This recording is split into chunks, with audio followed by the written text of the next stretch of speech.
Milestone school and কলেজে যেসব ছাত্রছাত্রীরা নিহত এবং আহত হয়েছেন, এইসব বইগুলো মূলত তাদের।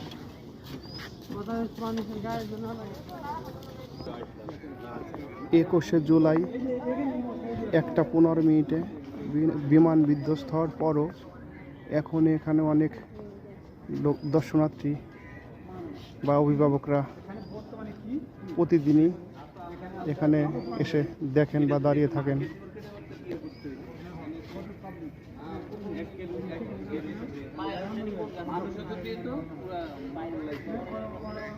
দুর্ঘটনায় ঝলসে যাওয়া নারকেল গাছগুলো, এখানে নারকেল গাছের নারকেল পুড়ে গেছে।